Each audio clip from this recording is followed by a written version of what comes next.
Sa isang malayong baryo sa Mindanao, nakatira ang pamilyang Maglupang. Simple lang ang kanilang pamumuhay. Hindi mayaman, hindi rin naman mahirap. Kahit papaano ay kinakaya silang buhayin ng pagsasaka ni Mang Tony. May sarili kasi silang taniman ng mga gulay. Ilang ektarya din yon. Kaya sa tulong ng kanilang sakahan, natustusan ni Mang Tony ang pag-aaral ng dalawa nitong anak. Si Obeng at ang nakababata nitong kapatid na 15 anyos na si Onyok. Nasa high school na ang dalawang binatilyo at dahil bakasyon pa noon, tumutulong naman sila sa pagsasaka sa kanilang ama at ina. Dahil doon, mas napapadali ang kanilang trabaho. Mas napapabilis din ang pag-angkat nila ng mga gulay patungo sa ibang rehiyon. Kahit napayak lamang ang kanilang pamumuhay, ay masasabi ni Obeng na kontento na sila. Masaya ang kanilang pamilya. Walang kaaway, walang sakit, at malulusog ang kanilang mga pangangatawan. Para kay Obeng, wala na silang mahihiling pa. Akala niya kasi paraiso na ang kanilang kapalaran. Ang hindi nito alam, may paparating palang kalbaryo sa kanilang pamilya. Obeng, malakas na ang ulan. Ang mabuti pa umuwi ka na muna sa bahay. Tingnan mo ang lagay ng kapatid mo. Alam mo naman na may sakit yun ngayon. Ikaw nang bahala, ha? Halos 30 minutong lakaran din ang kanilang sakahan mula sa kanilang bahay. Inabutan na sila ng malakas na ulan doon dahil sa sobrang sama ng panahon. Pero, teka ma, paano kayo rito ni Papa? Ano ka ba? Ligtas naman kami ng papa mo rito kahit na malakas ang ulan at hangin. Gawa naman sa batong silungan natin dito eh. Sige na, mas importante ang kapatid mo sa bahay. Dali ka. Bago umalis ay nagpaalam pa si Obeng sa kanyang ama na abala sa pagpapasok ng kanilang mga naani sa loob ng silungan. Pero dahil malakas ang ulan ay hindi siya nito narinig. Tinakbo ni Obeng ang daan kahit na maputik at madulas. Nang makarating siya sa bahay nila ay inabutan niya si Onyok na nakahiga pa rin sa kanilang papag. Palagay ni Obeng ay hindi pa rin yun tumatayo mula ng umaga. Sa pag-aalala ay agad niyang nilapitan si Onyok at saka ginalaw. Onyok! Onyok! Uy! Ayos ka na ba? Makailang ulit pang kinalabit ni Obeng ang kapatid para lamang magising. Mga ilang sandali lang ay dumilat na rin yun. Kuya? Oo, ako nga. Bakit? May nararamdaman ka pa bang masakit? Dahan-dahan bumangon si Onyok. Tumingin pa ito sa labas ng bintana. Nang makitang malakas ang ulan, ay saka ito nagsalita. Umuulan din kuya. Nandito pa kanina yung lalaki. Ano? Lalaki? Sino yun? Lalaki, payat. Nakasuot siya ng kulay itim na mahaba, apot sahig. Tapos marami siyang suot na alahas, kumikinang. Ang sakit nga sa mata ng iba eh. Uy, Onyok, baka nananaginip ka lang. Wala naman lalaki dito sa bahay kundi tayo lang ni Papa. Mag-isa ka lang dito mula kaninang umaga. Panaginip? Oo. Baka nananaginip nga lang talaga ako.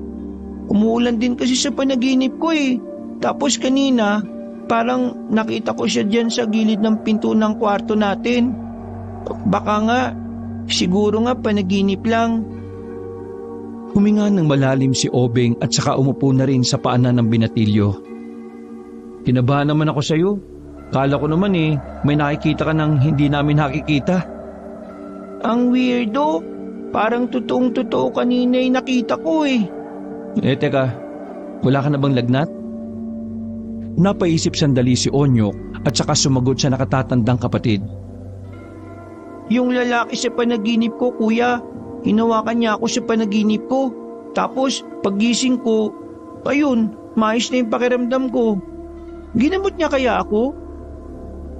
Natawa si Obeng pero baka sa mukha nito na medyo naiilang na rin siya sa kawirduhan ni Onyok. Yung kasi ang unang beses na naging gano'n ng binatilyo. Aba, ewan ko sa'yo, panaginip mo yan eh. Ngayon lang ako na naginip ng ganito. Hindi kaya may ibig sabihin yun? Hindi lahat ng panaginip may ibig sabihin. Ang iba sa kanila, dala lang ng pagod at pag-iisip natin ng kung ano-ano. Kaya ikaw ha, huwag mo nang masyadong iniisip yung mga bagay na yon. Kung magaling ka na, abay bumangon ka na dyan. Doon ka na sa sala at magluluto ka na makakain mo. Maraming salamat kuya. Sabay na silang lumabas ng silid. Umupo si Onyok sa mahabang katre nila. Tulala at parang inaantok pa rin. Napatingin dun si Obeng habang nagluluto ng noodles na hinaluan ng 2 itlog. Nagtataka si Obeng kung bakit parang kakaiba ang kilos ng kapatid na si Onyok. Aminin man niya o hindi, medyo naiilang siya sa napapansin niya. Ganun pa man, ang mahalaga na lamang kay Obeng ay wala na rin lagnat ang kapatid niya. Nilapitan na niya yun nang maluto ang noodles at sabay na rin silang kumain. Dakong 6:00 na ng gabi nang makauwi ang kanilang mga magulang. Basang-basa ang dalawa. Agad naman nilang inabutan ng tuwalya si Aling Payeng at Mang Tony. Nakapagluto ka na ba ng makakain, Obeng? Diyos ko, ang ginawa. Nakapagluto na ako, Tay. Sinigang, saktong-sakto sa tag-ulan. Abay, ayos yan. Teka, Payeng, ako na muna ang maunang magbanlaw ha. Sige na, magbanlaw ka na. Inihanda na ng binatilyong si Obeng ang kanilang hapunan. Pagkatapos magbanlaw na mag-asawa ay kumain na rin silang 4. Gaya ng madalas na nakagawian, habang kumakain ay hindi mapigilang magkwentuhan. Sigurado ka ba, Onyok, na magaling ka na? Wala na po akong sakit, Nay. Hindi nga rin ako makapaniwala eh. Pagising ko, parang magic. Wala na agad akong nararamdaman na masama. Kasi, malakas naman ang pangangatawan mo. Kayong dalawa ng kuya mo. Kaya hindi naman nakapagtataka na gumaling ka kaagad. Ay siya nga pala, Obeng, Onyok. Huwag muna kayong dadaan sa kabilang baryo ha. Nakakatakot doon. Bakit naman pa? Ano bang meron doon? Basta, sumunod na lang kayo. Huwag kayong dadaan doon. Magagalit ako kapag hindi niyo ako sinunod. Sundin niyo na lang ang tatay ninyo. Bakit nga kasi ma? Bakit ayaw pang sabihin ni tatay?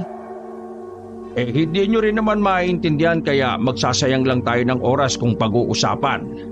Sige na, kumain na lang kayo. Marami pang ulam mo. Sarap ng sinikang. Tapos sasawsaw ko kayo dito sa patis na merong kalamansi at saka sili. Hindi na nangulit pa sa pagtatanong ang magkapatid. Kilala nila ang kanilang ama. Alam nilang ayaw na ayaw nito ang maraming tanong, lalo na't nagsabi na ito na tumigil na. Maayos namang natapos ang kanilang kainan. Ilang oras lang ay naghanda na rin sila sa pagtulog. Malakas-lakas pa rin ang ulan ng mga oras na yon.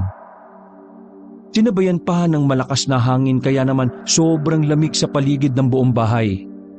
Sementado ang kanilang bahay, dahilan para hindi sila mabahala na baka matangay sila ng hangin. Magkasama sa isang silid si Obeng at Onyok. Si Obeng ang nasa sahig, si Onyok naman ang nasa papag. Mahimbing na sana ang tulog ni Obeng noon pero pagsapit lang ng 3:00 ng madaling araw, naramdaman niya na wala sa higaan si Onyok. Nung unay inakala niya baka umihilang. Kaya naman hindi na niya yon pinansin pa. Sinubukan niya makabalik sa pagtulog pero hindi niya na magawa. Bumangon na lang siya para alamin kung nasaan si Onyok. Marahan niyang binuksan ang pintuan ng silid at sumilip sa sala. Kita niya si Onyok na nakasilip sa maliit na awang sa bintana. Marahan na lumapit si Obeng at saka tinanong ang kapatid. Onyok, ano bang ginagawa mo dyan? 3:00 na ng madaling araw ah. Uy! Huwag kang maingay, kuya. Ano nga ba kasi yung tinitingnan mo? Sumilip ka. Tinapat ni Obeng ang kanyang mata sa siwang ng bintana. Bukas ang ilaw nila sa tapat. Tumila na rin ang ulan kaya kitang-kita niya roon ang bakuran nila. Oh, anong meron? Wala naman ah. Tumingin ka sa bandang puno ng papaya. Sinunod ni Obeng ang sinabi ng kapatid Pagdako niya ng tingin doon, nakita niya ang 3 tao na nakatayo roon. Direktang nakatingin sa bintana kung saan naroon sila. Sa pagkabigla ay agad na inalis ni Obing ang kanyang tingin doon. Ha? Teka, sino ba mga yun? Kuya, mula nung unang araw na nagkasakit ako, nararamdaman ko na sila dito sa paligid natin eh. Tuwing 3:00 kapag iihi ako, nakikita ko sila dun sa tabi ng puno ng papaya. Ilang beses mo na silang nakikita doon? Pangalawa pa lang ngayon, pero tuwing madaling araw, pakiramdam ko, sila yung nararamdaman kong mabigat na presensya eh. Tiningnan ni Obing si Onyok ng seryoso. Sinusuri ni Obing kung nagsasabi ba ng totoo si Onyok. Pero wala man lang siyang nakikitang kahit na anong pagbibiro sa nakababatang kapatid. Tao ka ba? Lakas ng pakiramdam mo ah. Malamang tao, ano ba sa tingin mo? Muli nilang sinilip ang mga nakatayo roon sa gilid ng puno ng papaya. Pero sa pagkakataon na yon ay wala na silang nakita. Nakaalis na ang mga yon nang hindi nila nararamdaman. Wala na sila kuya. Tingin mo, sino kaya yung mga yun? Ikaw unang nakakita tapos akong tatanungin mo. Mga tao kaya yung mga yun? Ano bang sa tingin mo? Hayop? Hindi ko rin alam kuya. Basta mula nang gumaling ako sa sakit, pakiramdam ko hindi sila pangkaraniwan eh. Alam mo, gutom lang yan. Ilang araw kang walang maayos na kain eh. Gusto mo, kain tayo sa labas? Sa lugawan ni Mang Hashira? Baliw ka kuya. Baka malaman nila nanay at tatay na lumabas pa tayo. Pag-aagalitan tayo. Madaling araw na eh. Hindi naman nila malalaman kung walang magsasabi, di ba? At saka, 24 oras bukas yung lugawan ni Mang Hashira. Tara! Ano? Basta ikaw bahala magpaliwanag kapag pinagalitan tayo ha. Marahan nilang binuksan ang pintuan. Lumabas sila nang walang kamalay-malay ang mga magulang nila. Habang naglalakad sa kalye, biglang napatigil si Onyok. Lumingin ito sa likuran na siya namang kinatakot ni Obeng. Ano ba Onyok? Ang weirdo mo ah. Ano bang nililingon-lingon mo dyan? Hindi mo ba nararamdaman kuya? Parang may sumusunod sa atin eh. Para lang, pero wala naman talaga. May narinig akong yapak ng paa kanina eh. Wala naman akong narinig eh. Guni-guni mo lang yan. Kagagaling mo lang kasi sa sakit, kaya ganyan ka. Tara na! Inakbayan na ni Obing ang kapatid. Pinilit na lamang niya itong maglakad. Kahit na ang totoo, unti-unti na rin siyang nahihiwagaan sa mga kakaibang kinikilos ng kapatid. Pagdating nila sa lugawan ni Mang Hashira, isang Japanese na nakapag-asawa ng Pinay, agad silang umorder ng 2 mangkok ng lugaw. Mang Hashira na pogi, 2 nga pong mangkok ng lugaw na may itlog. Napangiti agad ang hapon sa kanilang 2. At dahil likas sa mabait si Hashira, dinadagdagan pa nito ang lugaw nila ng karne. Eto, ako na dagdag karne. Kasi kayong darawa, mabait sa akin ragi. At sabi nyo sa akin ragi, pogi ako. Pogi naman po talaga kayo eh. Kaya nga po ang ganda rin ni Yuri. Siniko ni Onyok ang kanyang kuya para sawayin. Siguro si Yuri lang talaga gusto mong makita. Sinama-sama mo pa ako. Basta sumakay ka na lang. Hinahanap mo ba, Yuri? Turog pa anak ko eh. Maya umaga pagising mga prinsesa. Natigil lang ang usapan nilang 3 nang lumakas ang kwentuhan ng 3 ginang sa kabilang lamesa. Nako, yung baryo Magilaw na yan. Dapat nang gawin ng namumuno dyan eh. Alisin yung mga nayanggaw na tao na yon. Kasi kapag yun nakawala, nako, yari na. Ay ko, sabi mo pa. Pero kita mo naman, walang ginagawa ang barangay. Palibhasa, kamag-anak yung nayanggaw. Nakakatakot na sa baryo Magilaw, ano? Nagkatinginan si Obeng at Onyok. Napagtanto nila ang baryo Magiliw ang sinasabi ni Mang Tony na huwag nilang dadaanan o puntahan. Hayaan nyo sila. Ganyan talaga matatanda. Kung ano-ano narang kwento. Pati rangaw idadamay pa. Mga Shira, Yanggaw po ang sinasabi nila, hindi po langaw. Yanggaw? Ano naman yung yanggaw na yan? Hindi ko rin po alam eh. Ngayon ko lang din po narinig. Ikaw ba, Onyok? Alam mo ba? Hindi ko po alam.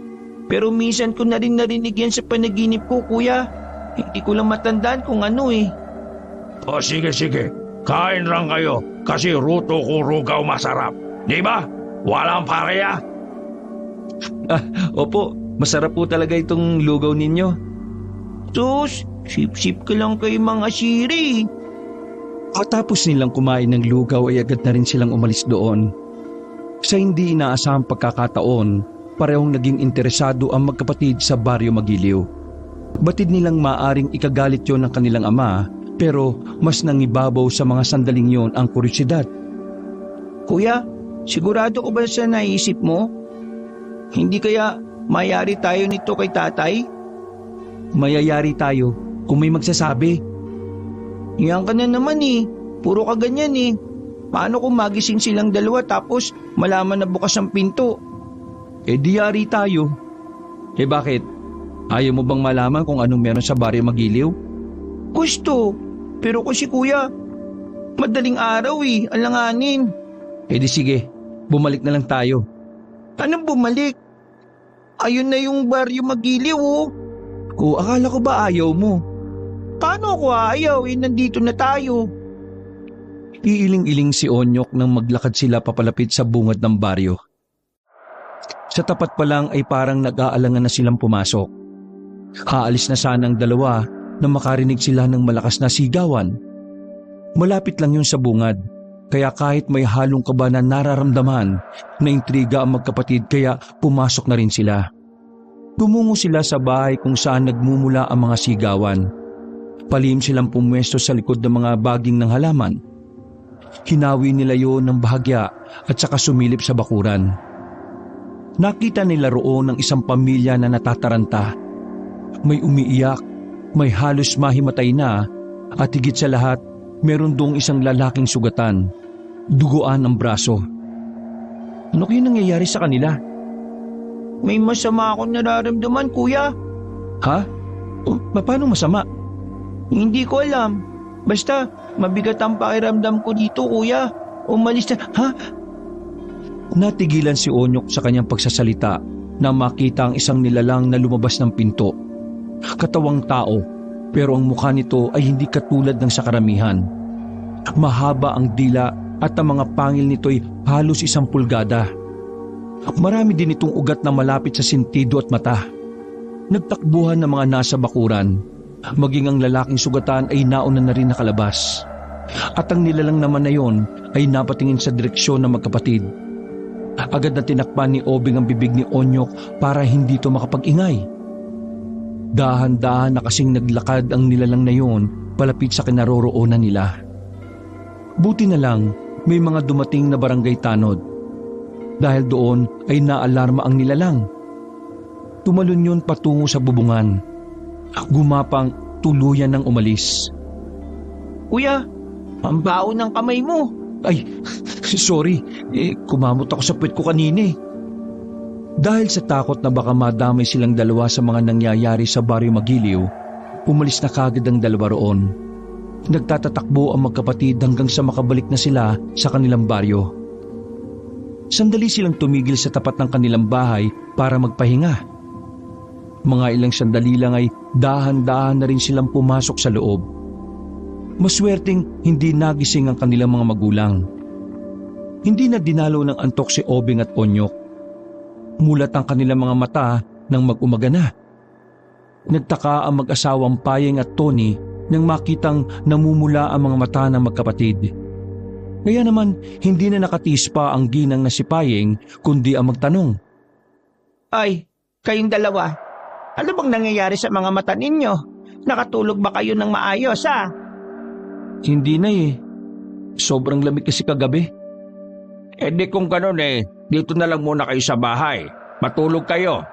Kami naman ng nanay nyo maghihintay sa truck na hahakot ng mga ani natin. Sigurado po ba kayo? Oo, mukhang maganda rin naman ang panahon ngayon. Kita mo naman na May araw na sa labas oh. Nay, Tay, alam niyo po ba kung ano ay yung yanggaw? Sinipa ni Obing sa ilalim ng lamesa ang paa ni Onyok para sawayin ito. Pero huli na dahil narinig na ng kanilang magulang ang salitang yon. Saan nyo naman nalaman niyang yanggaw na salita na yan? Seryosong mukha ng kanilang ama kaya nakaramdam na si Obing ng kaba. Nag-isip na kagad si Obing ng maaari niyang idahilan. Sinipan niya ulit si Onyok sa ilalim ng lamesa para bigyan ng senyales. Tay, narinig ko lang nung nakaraan nung napadaan ako sa lugawan ni Mang Hashira. Tapos nakwento ko kay Onyok kagabi. Akala ko kasi alam niya eh. Pero ano nga ba yun, Nay? Tay? Sumandok na lang ng kanin si Mang Tony at saka nilagyan ng dagdag na ulam ang kanilang plato. Huwag nyo nang isipin ang mga bagay na yon na hindi nyo naman mapapakinabangan. Ang mabuti pa, matulog kayo pag alis namin, ha? Ngumiti na lamang ng pilit si Obing. Pakiramdam talaga niya, may malalim na dahilan kung bakit ayaw yung sabihin sa kanila ng ama. Kahit din si Aling Payeng, parang walang balak na ipaintindi sa kanila ang bagay na yon. Matapos ang kanilang almusal, ay umalis na rin ang mag-asawa. Sinigurado muna ng magkapatid na sila Mang Tony at Aling Payeng ay umalis na. Kuya, dapat sinabi natin sa kanila yung nakita natin sa kabilang baryo eh. Sira ka rin no? Eh di nalaman na nagpunta tayo dun. Eh paano kung bigla na lang silang atakihin ng nilalang na yun? Mukhang mabangis kuya. Tapos nakalis na rin ang baryong yun. Paano kung sila nanay at tatay ang isa sa mabiktima? Huwag ka nga mag-isip ng ganyan. Kakaisip mo niyan, baka mamaya mangyari talaga eh. Ay nako, patutulog muna ako. Dinadalaw na ako ng antok no. Eh ikaw, anong gagawin mo? Matutulog din. Nung umagang yon ay himalang umulan na naman ng malakas. Masarap ang tulog ni Obing sa mga pagkakataong yon. Ang kaso nga lang, pagsapit ng 11:00 ng umaga ay narinig niyang nagsasalita si Onyok. Klarong-klaro ang sinasabi nito na parabang meron talaga itong kinakausap. Sino ka ba? Lagi kang nagpapakita sa panaginip ko. Ikaw ang tatay ko? Di mo naman kamukha yung tatay Tony ko eh. Tinalog-alog ni Obing ang kapatid para patigilin yon sa pagsasalita. Tumigil naman ito sandali. Pero mga ilang segundo lang ay nagsalita itong muli. Mag-iingat ako sa kanila. Kukunin nila ako. Gagawing alay. Bakit? Sino ba sila? Diba sabi mo anak mo ko? Eh tulungan mo ko. Huy! Onyok! Ano ka ba? Huy! Gising! Pinagsasasampal ni Obing ang kanyang kapatid sa pisngi. Nagising yon nang maramdaman ang hapdi ng bawat sampal. Uy! Ano ba kuya? Bakit ka nananampal? Nananaginip ka na naman eh. Kung ano-anong pinagsasabi mo. Bumangon si Onyok at napaisip. Naalala agad nito ang sariwang panaginip na parang totoong-totoo. Yung lalaking nakaitim na maraming alahas. Tatay ko raw siya. Aray! Sira ulo. Si tatay ang tatay mo, no?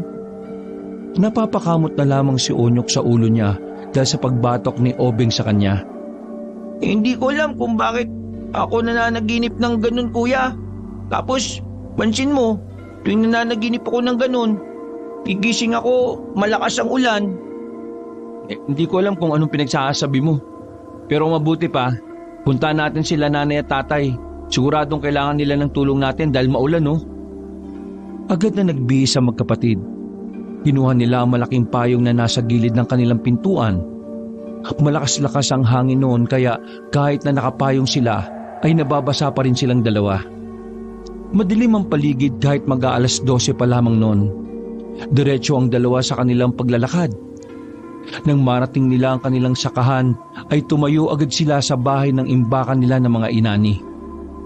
Wala silang nakikitang truck sa labas. Hindi rin nila nakikita ang kanilang mga magulang doon.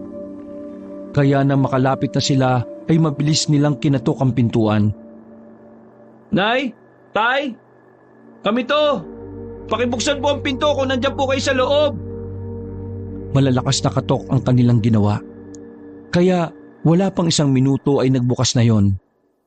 Agad silang hinila ni Mang Tony papasok at mabilis na isinarado ang pinto. Nay? Tay? Ano po problema? Pagka muna magtanong, manahimik muna kayo. Sumilip-silip si Mang Tony sa labas, habang si Aling Payeng naman ay pasimple ring sumisilip sa may bintana. Halos 1 oras silang nasa imbakan ng kanilang ani. Hindi sila makaalis sa hindi malamang dahilan ni Obeng at Onyok. Dahil hindi na makatiis pa si Obeng, kinulit na niya ang kanyang ama. Tay, pwede bang sabihin niyo sa amin kung ano ba talaga yung nangyayari? Nababahala na kami ni Onyok eh. Hindi namin alam kung ligtas pa ba kami o hindi na. Ligtas kayo rito. Basta huwag kayong lalabas at makikinig lang kayo sa amin. Bakit ba kasi kayo nagpunta rito? Ang sabi ko matulog lang kayo Tony, sa tingin ko kailangan na nilang malaman kung ano ba talaga ang dapat nilang malaman. Mga binata na sila. Alam kong maiintindihan nila ito. Isa pa, hindi naman tayo ang punterian nun eh. Huminga ng malalim ang matandang si Mang Tony. Nang makakuha ng buwelo, ay saka na nito pinagtapat ang bagay na ayaw sana nilang sabihin. Pero dahil lumalala na rin ang sitwasyon, mapipilitan ng mag-asawa na magsalita. Sa Baryo Magiliw, may nayanggaw. Ang yanggaw ay isang paraan ng mga aswang para gawing aswang ang isang tao. At ang nayanggaw na yon ay nakatakas. Ngayon, nasa baryo na natin. May aswang na sa baryo natin. At kanina, habang nagsasakay kami ng mga ani sa truck, biglang nakita namin sa bukirin ng lalaking aswang. Lumalabas siya kahit na ganitong oras. Mas natakot kami. Nandito lang kami kanina pa sa takot na baka kami ang mapahamak. Aswang? Totoong aswang? Napaisip bigla si Obeng.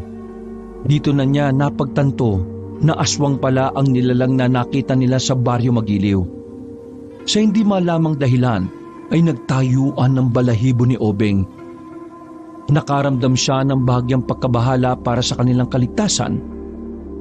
Kung ganon, dapat makaalis na tayo rito.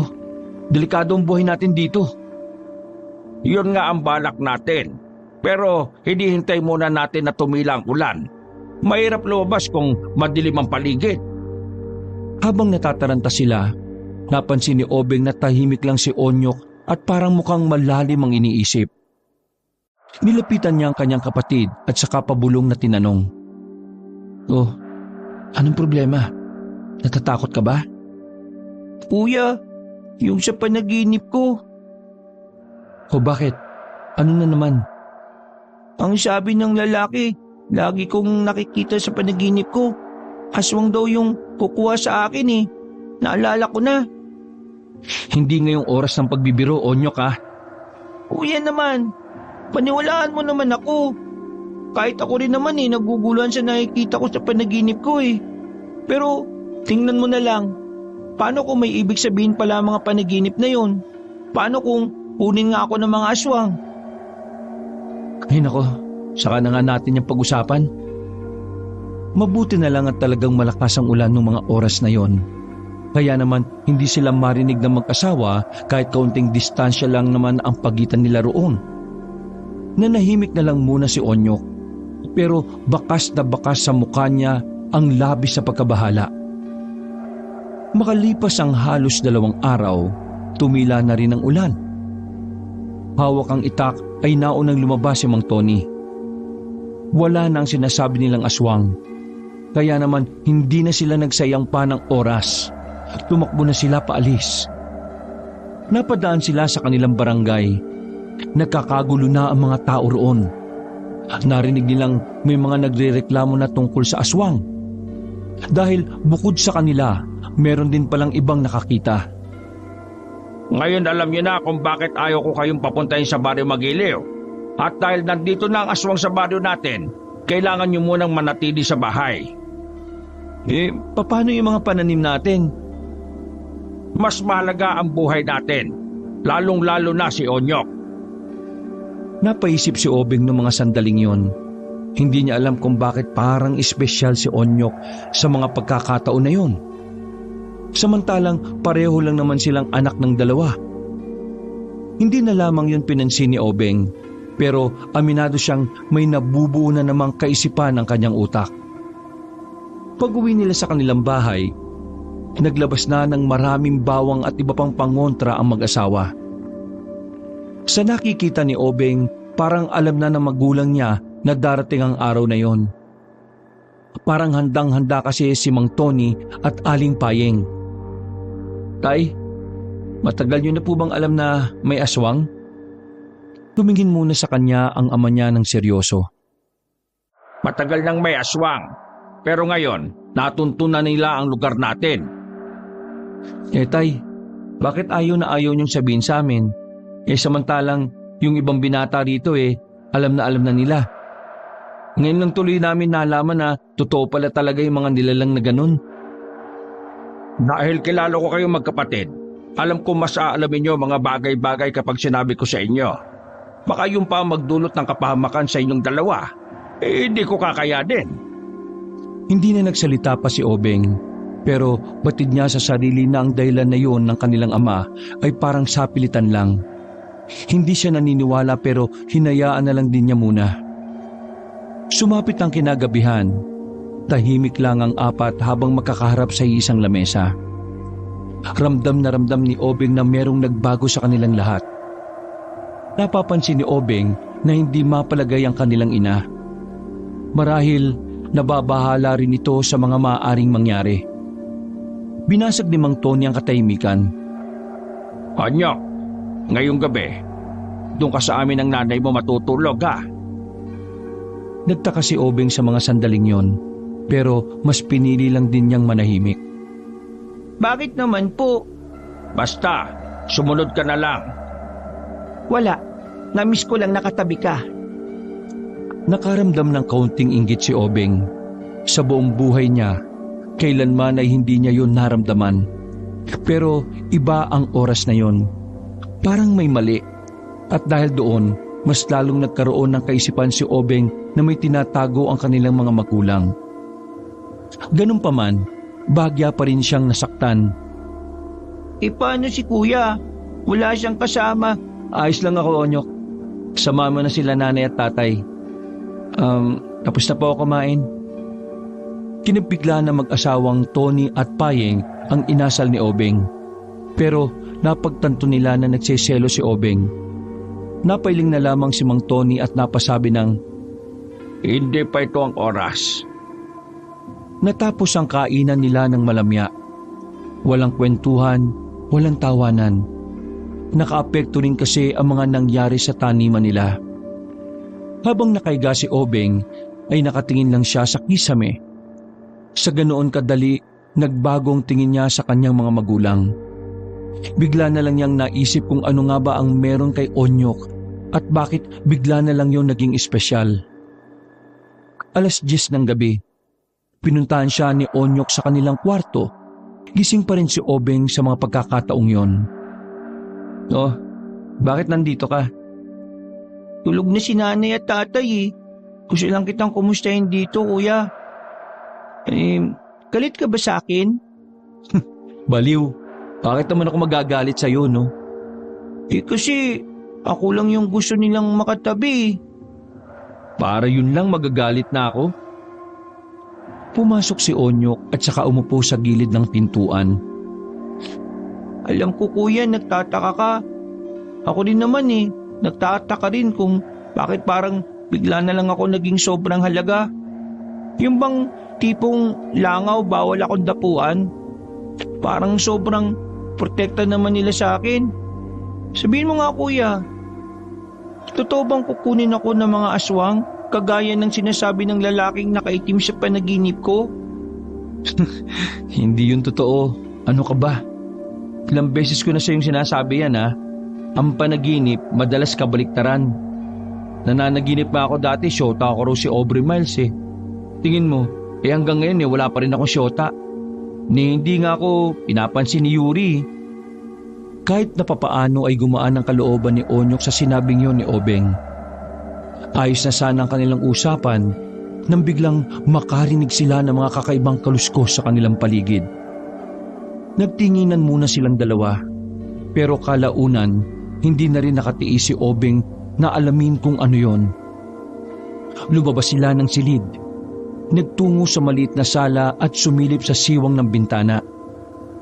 Doon ay nakita na naman nila ang 4 na lalaki na sa pagkakataong yon nasa loob na ng kanilang bakuran.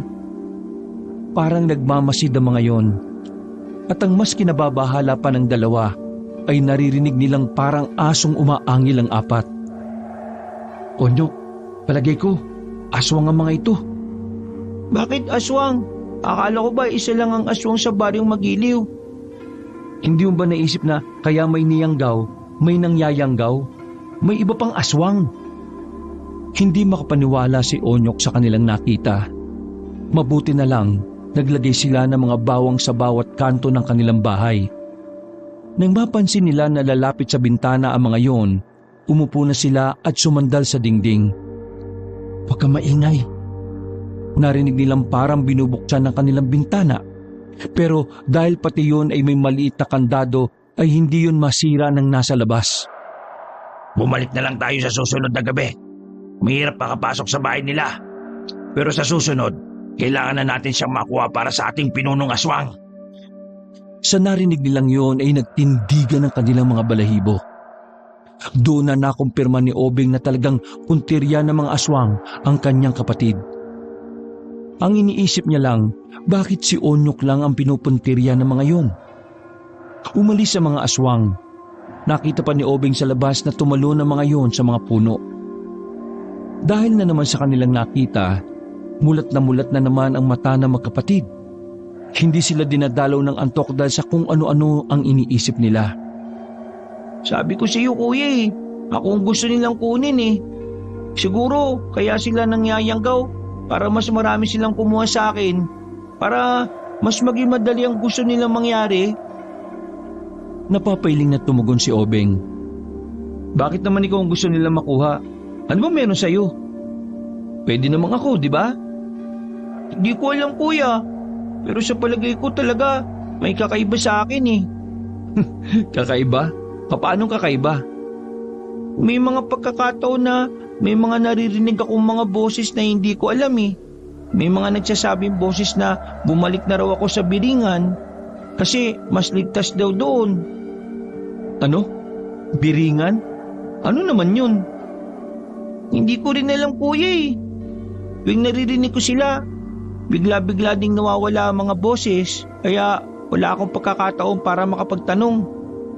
Pero tingin ko, may alam sila nanay at tatay kung bakit ako nagkakaganito. Dati ba nananaginip ka rin ba ng kakaiba? Nakakarinig ka rin ba ng kung ano-ano? Hindi, kuya. Ngayon lang. Mula na magkasakit ako, parang may mga nagbago Doon nagsimula ang lahat. Huminga ng malalim si Obeng. Hindi niya alam ang gagawin kung papaanong malalaman ng mga dahilan kung bakit nangyayari yun kay Onyok. Wala rin namang kasing albularyo sa kanilang lugar. Wala rin namang eksperto pagdating sa panaginip. Dakong 2:00 na ng madaling araw, nang makaramdam ng antok si Obeng at Onyok. Natulog si Onyok kasama si Obeng.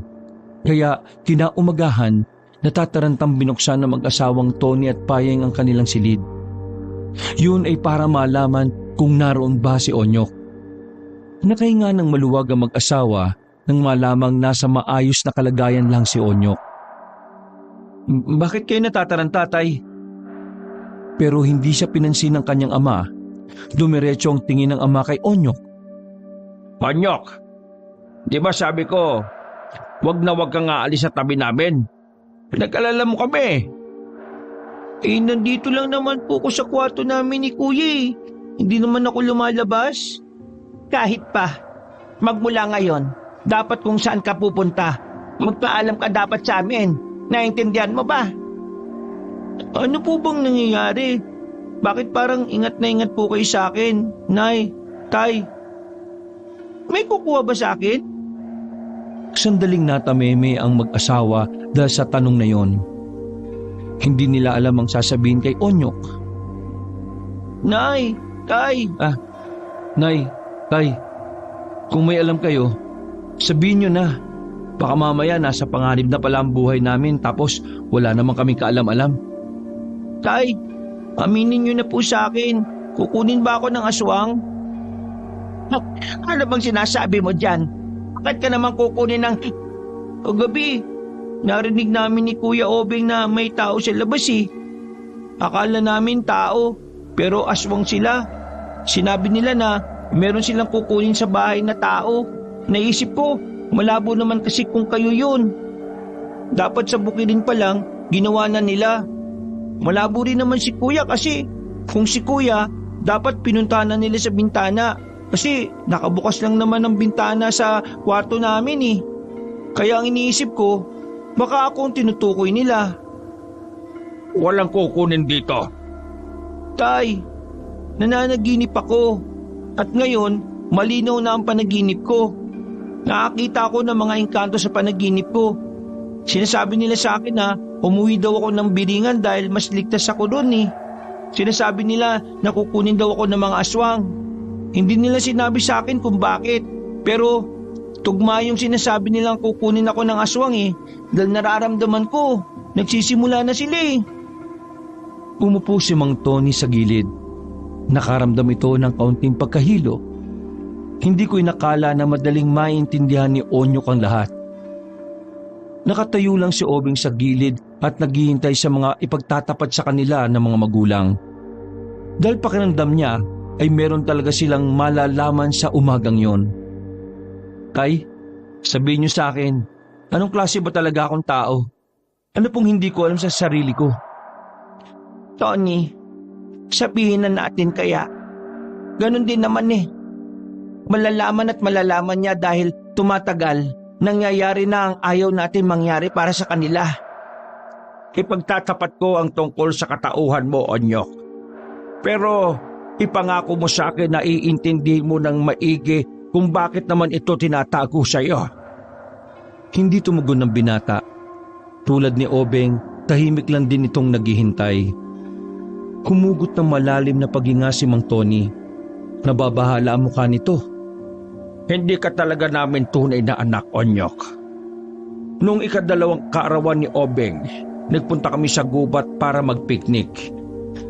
Ganun lang namin dinaos ang okasyon na yon at nang pauwi na kami, bigla na lamang bumagsak ang malakas na ulan. Hirap na hirap kami sa kagubatan dahil madulas. Sa kalalakad namin, isang puting bagay ang natagpuan namin. Kinatok namin yon para humingi ng tulong kasi si Obeng noon halos naninigas sa sobrang lamig. Pero wala namang nagbubukas. Kaya ang ginawa namin, tinulak na lang namin ang pinto. Laking pagtataka namin ang bukasyon. Pagpasok namin, isang babaeng naghihingalo ang dinatnan namin. Sa gilid niya ay isang sanggol. Nakiusap sabi ng babae na kunin ang sanggol. Naawa kami, kaya sinunod namin siya. Bago siya malagutan ng hininga, sinabi niya sa amin na kapag may dumating mula sa Biringan para kunin si Onyok, ibibigay namin siya dahil doon ang tunay niyang tahanan. Lumabas kami ng bahay na yon nang tumila ang ulan. Himala na hindi na rin kami giniginaw noon. Nang mas nakapagtataka pa, paglingon namin, wala na yung puting bahay. Sa takot namin, nagmamadali kaming umuwi. Mula noon, inalagaan ka namin, Onyok, na parang tunay naming anak. Katulad ng pagmamahal namin kay Obeng. Ganon din ang binigay namin para sa iyo. Napapailing si Onyok sa kanyang mga naririnig. Hindi siya makapaniwala na hindi pala totoong magulang niya ang mga nakasama niya sa maraming taon. Ang tunay niya palang ina ay matagal nang wala. Hindi niyo ako anak. Iba ang nanay ko. Nasaan ang tatay ko? At anong Biringan na sinasabi niyo? At ang sinasabi ng mga naririnig kong boses? Onyok, anak. Ang Biringan ay mundo ng mga engkanto. Anak, engkanto ang ama mo. Samantalang tao naman ang nanay mo.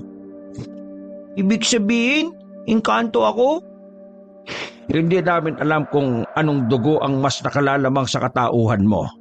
Pero kahit na ano pa man yan, ay hindi nagbabago ang tingin namin sa iyo. Ang gulo! Bakit ako gustong kunin ng mga aswang? Ipaliwanag niyo naman sa akin na mas maayos oh.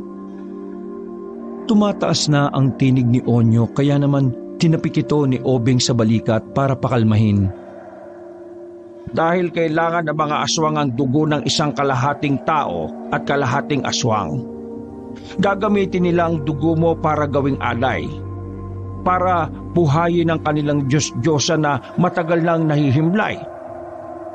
Marami pala talaga kayong alam pagdating sa mga aswang? Mula nang malaman namin na si Onyok ang gagamitin nila, pinag-aralan namin ni Payeng ang tungkol sa mga aswang. Ang totoo niyan, noong mga bata pa kayo ay sa kapis tayo nakatira. Pero dahil sa bantaan na dala-dala nila, napilitan kaming umalis doon ng tatay ninyo. Pero hindi namin inakala na hanggang dito makakasunod sila. Nakita na lamang nila na umiiyak na si Onyok. Hindi nito matanggap ang mga nalaman mula sa mga tinuring na magulang. Onyok, saan ka pupunta? Sige tay, ako nang bahala. Mas lalo lang sasama ang loob niya kung pipilitin niyo siyang tanggapin agad ang lahat ng ito Obeng, sundan mo ang kapatid mo. Tumangulang si Obeng at nagmamadali ng makalabas. Sinundan niya si Onyok. Sa bilis na maglakad ni Onyok ay nawala agad yon sa kanyang paningin. Kainis, bakit nawala agad yun? Onyok! Hoy! Onyok, nasa ka ba? Sobrang kabado ni Obeng nang hindi na niya makita pa si Onyok. Kung saan sana niya hinanap ang binatilyo pero nabigo lang siya. Nakarating siya sa lugawan nila Mang Hasira. Sakto naman na naroon si Yuri, ang anak ng Hapon na may-ari ng lugawan.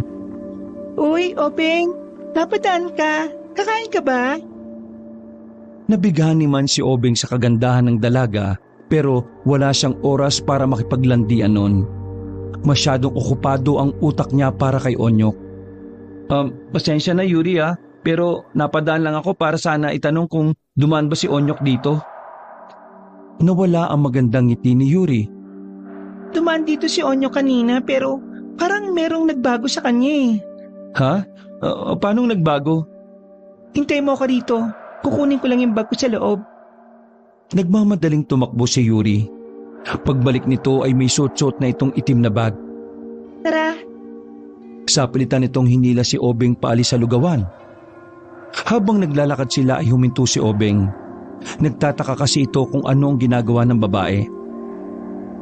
Teka. Ano bang meron? Sasamahan kita hanapin si Onyok. Ayaw mo ba? Ha?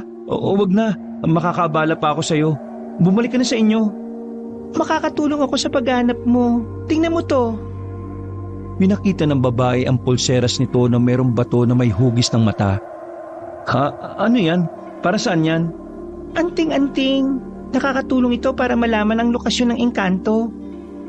Napatigil si Obeng. Nagulat siya sa sinabi ng babae. Obeng, huwag ka mag-alala.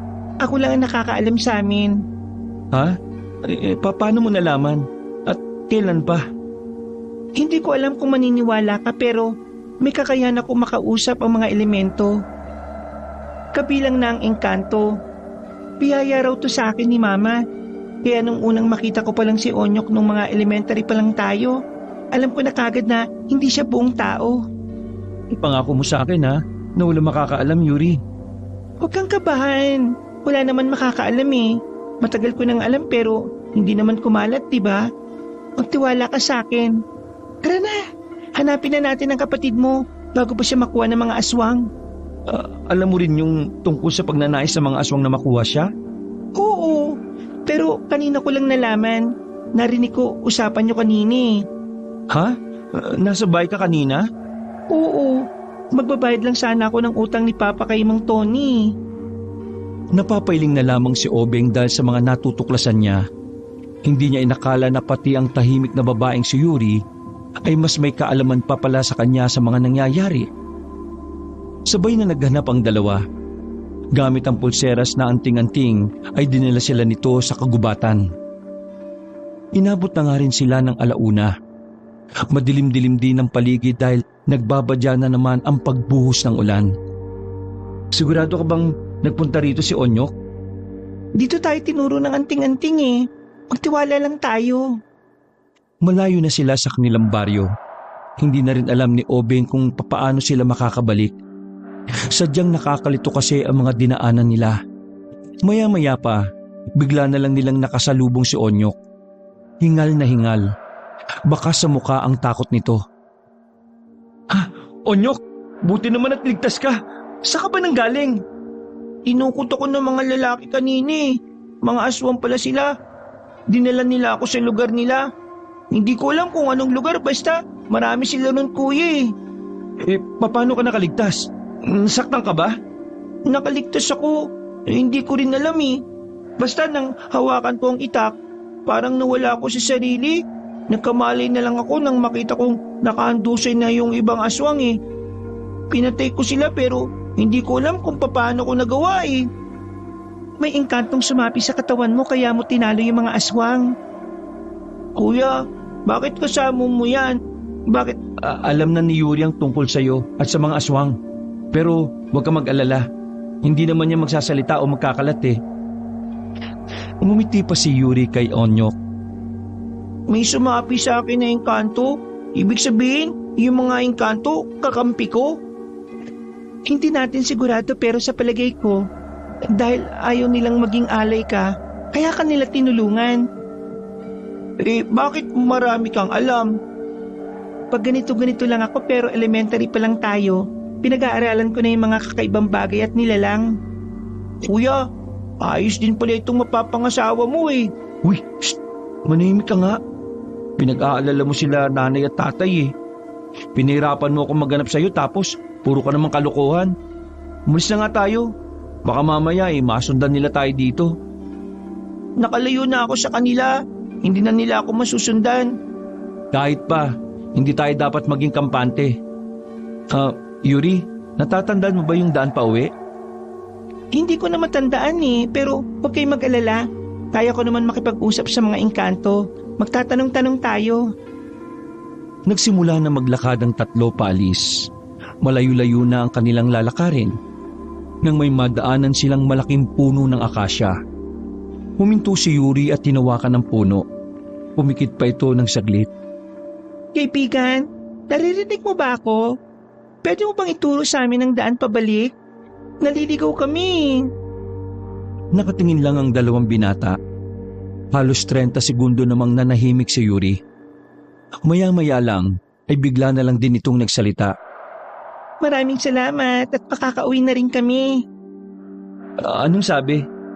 Dito tayo dadaan sa gawing ito, sa kanan, tapos diretso.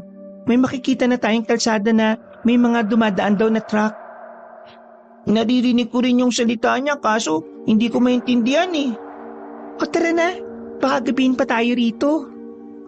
Nagpatuloy sa paglalakad ang tatlo.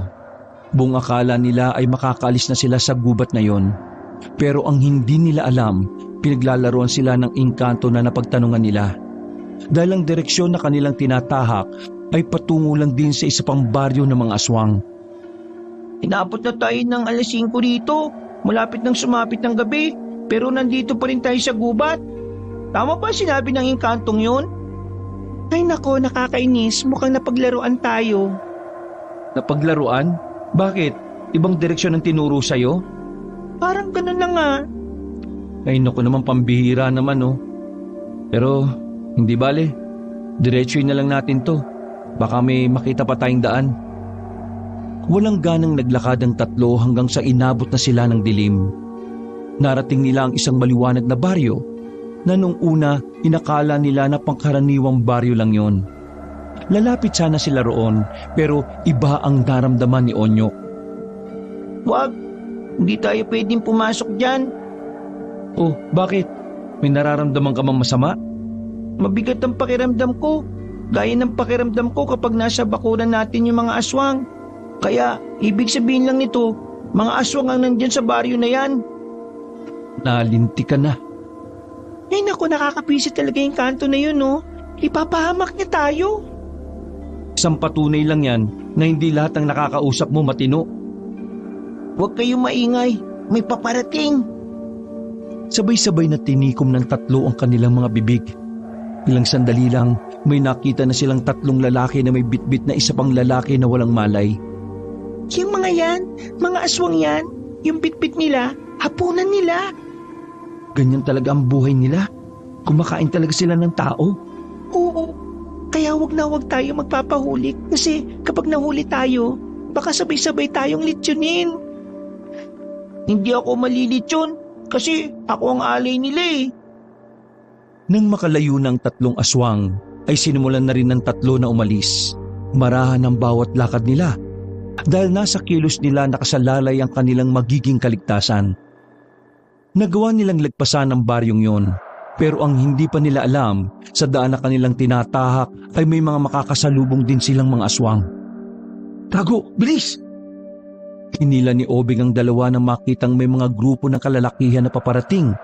May mga bitbit na malalaking lampara at may mga hila-hilang tao na wala ng buhay. Kitang-kita nilang tatlo ang pangit at nakakatakot na mukha ng mga yon. Walang lalabas hanggat hindi ko sinasabi. Oo, Tek, nasaan na? Nakita na lang niyang naglalakad na palis ang dalawa. Naiwan siyang nagtatago doon. Inis na inis si Obeng, pero wala siyang magawa dahil kapag gumalaw siya, mas madali na siyang maririnig ng mga aswang. Pero sadyang matigas ang kanyang ulo. Pinilit niya pa rin gumapang para sundan si Onyok at Yuri. Pero sa kasamaang palad, naramdaman siya ng mga aswang. Napatingin ang mga yon sa direksyon niya. Nang ilawan siya, ay saka na siya nakita. Kaswal na tumayo si Obeng, sabay sabing, "Oh, kumusta? Sarap ng hapunan natin ah." Nang biglang umangil ang mga aswang, ay nakaramdam na ng takot ang binata.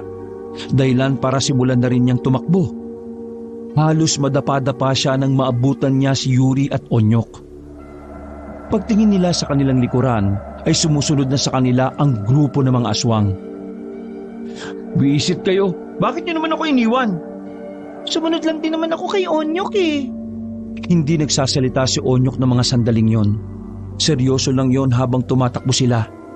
Pero mga ilang sandali lang ay nabigla sila nang huminto si Onyok. Bigla na lang pinutol ni Onyok ang sanga na nakalaylay. Hinarap niya ang mga aswang, hawak-hawak ang sanga na yon. "Huy, Onyok! Anong gagawin mo ha? Nababalik ko na ba? Hindi mo kakayanin yan! Huy, tara na!" Sandali, hindi na si Onyok yan. May nakasabi na sa kanya mga engkanto. "Ha? Na naman?" Tinutulungan siya ng ibang engkanto. Kailangan natin magtiwala.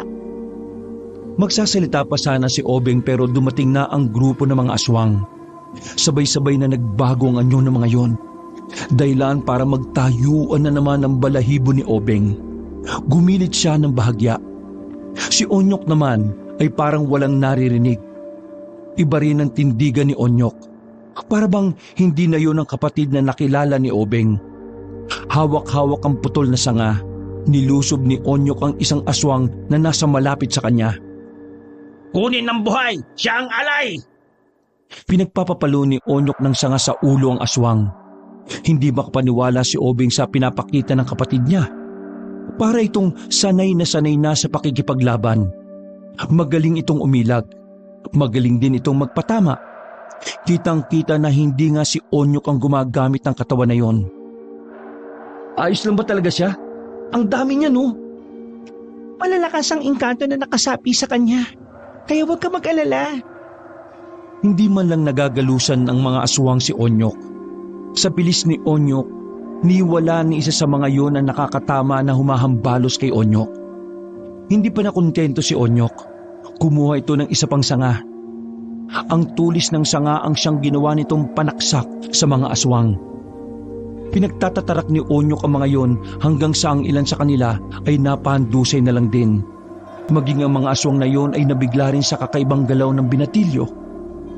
Tatakas pa sana ang mga natitirang aswang pero hindi yung pinatawad ni Onyok. Hinabol pa rin yun ng binatilyo. At saka pinagpapapas lang gamit lang ang hawak nitong matulis na sanga. Nang sundan nila Obeng, naabutan nilang nakahandusay na ang mga aswang. Habang si Onyok naman ay nakatayo lang at parang wala man lang itong reaksyon sa mga nangyayari. Onyok, huy, naririnig mo ba ako? Ikaw na ba yan? Tumingin lang sa kanila si Onyok. Mga ilang sandali lang ay bigla na lang itong nawalan ng malay. Nasalo ni Obing ang kapatid nang bumagsak ito. Binuhat nito si Onyok at inilayo sa mga bangkay na ng aswang. Naganap sila ng maayos na lugar kung saan iniga muna nila ang binatilyo. Yuri, ayos lang mo si Onyok? Siguro naman ayos lang siya. Ay, kainis naman oh. Dapat ako na lang ang sinapian eh. Mahina katawan nito eh. Paano ikaw ang sasapian? Wala namang pakialam ang mga engkanto sa iyo eh, kasi wala ka naman dugong engkanto. Eh anong gagawin natin ngayon dito? Hintayin lang natin siya makapagpahinga. Siguro ay naubos ang lakas niya dahil 2 beses na siyang nasaniban ng engkanto eh. Kahit na may dugo siyang engkanto, hindi pa rin ibig sabihin nun na kaya na niya kaagad. Pero ang malaga lang nito, natalo niya ang mga aswang. Oo, pero bitbitin mo na siya. Hindi tayo dapat magtagal dito. Ilang metro lang ang layo ng baryo ng mga aswang mula rito sa kinalalagyan natin. Hindi malabong matagpuan nila tayo kaagad dito. Nagmamadaling binuhat ni Obing ang kanyang kapatid. Pinasan niya ito sa likuran at agad na naglakad paalis. Nagkaroon sila ng pagkakataon na makapagpahinga sa gilid ng isang ilog na may malakas na agos. Maya-maya lang din ay nagkaroon na ng malay si Onyok. Parang wala lang nangyari. Bumangon lang ito na parabang natulog lang ng ilang minuto. Naubos ko na ba yung mga aswang? Oh, alam mo yung mga nangyari? Akala ko ba sinasapian ka ng mga engkanto laban sa mga aswang na yun? Kaya nga, pero nakikita ko yung nangyayari. Pero parang panaginip lang siya. Ngayong gising ka na, pwedeng-pwede na tayong umalis. Hindi pa pwede. Ano ba pinagsasabi mong hindi? Kailangan na natin makalis dito kasi kapag nagkataon, pwede ba tayong mamatay dito? Hindi tayo pwedeng umasa sa mga engkanto na yan kasi pinahamak na nga tayo ng isi. Tama ang kuya mo. Mas mainam na umalis na tayo. Kahit na umalis tayo at makabalik sa baryo natin, wala pa rin namang magbabago eh. Hahanapin pa rin nila ako para ialay. Kung ganun lang din naman kuya, hindi na ako babalik sa atin para walang madamay na iba. Nagtitiwala ako sa mga engkantong tumutulong sa akin. Kilala nila ang tatay ko. Hindi nila ako pababayaan. Ay, ewan ko ba rito sa taong to? Wala kang dalang armas eh. Aasa ka lang sa sanga ng puno. Kuya, mauna ka na umuwi. Pakisabi na lang kina tatay at nanay. Manahimik ka. Kung hindi ka sasama sa akin, edi ako ang sasama sa'yo. Pero paano si Yuri? Walang kasama yan pa uwi.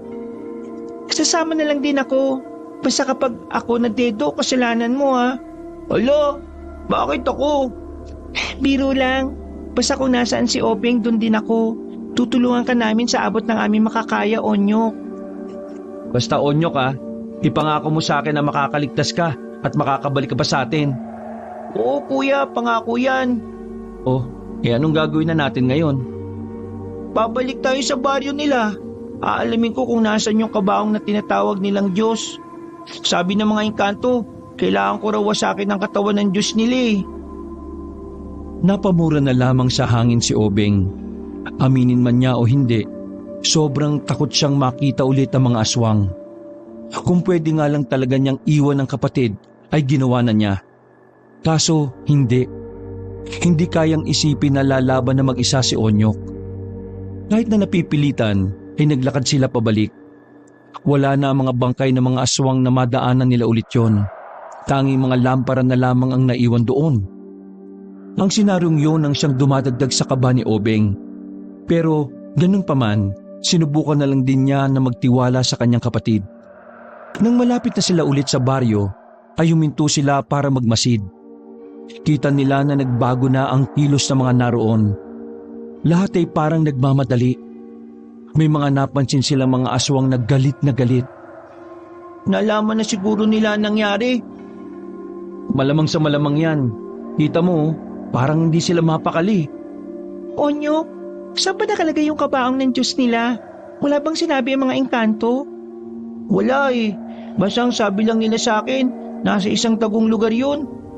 Tagong lugar? Sa banyo? Banyo? Sira ka ba? Eh di kusina.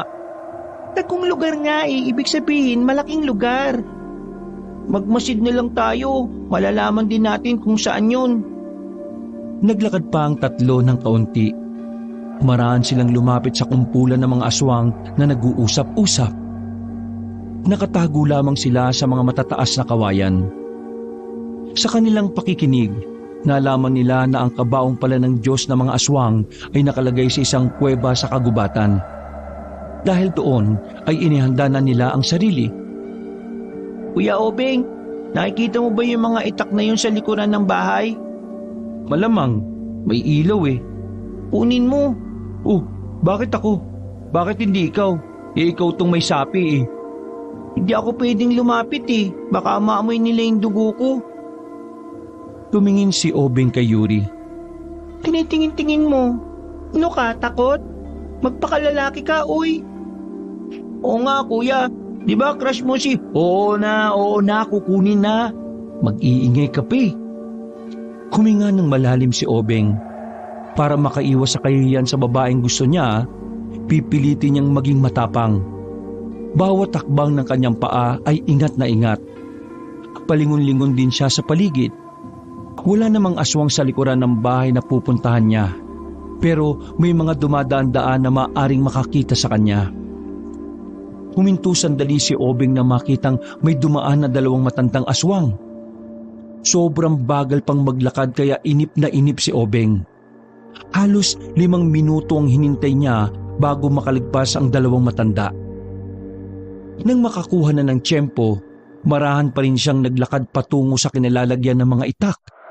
Matagumpay siyang nakalapit nang walang nakakakita sa kanya. Iyak, puro dugo, ang baho.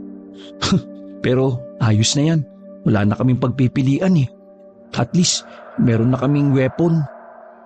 Binuha ni Obeng ang 3 itak na yon. Nagmamadali siyang binalikan si Onyok at Yuri.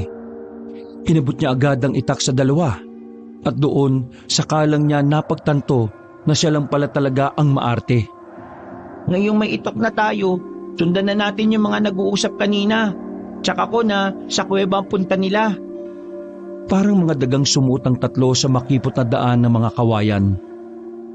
Hinanap nila ang mga nag-uusap na mga nakaitim. Nakita nila ang mga yon na parang may hinihintay. Maya-maya pa, lumabas ang isang lalaki sa isang bahay. Nagbigay saludo mga aswang doon. Parang yun yata yung leader nila. Malakas din ang pakiramdam ko na yun din ang pinuno nila. Kaya mo ba talagang labanan ng mga yun, Onyok? Nagtitiwala ako sa mga engkanto na hindi nila ako pababayaan. O sige, magtitiwala na rin ako. Nang makita na nilang naglakad ang mga nakaitim na aswang, wala na silang sinayang na pagkakataon.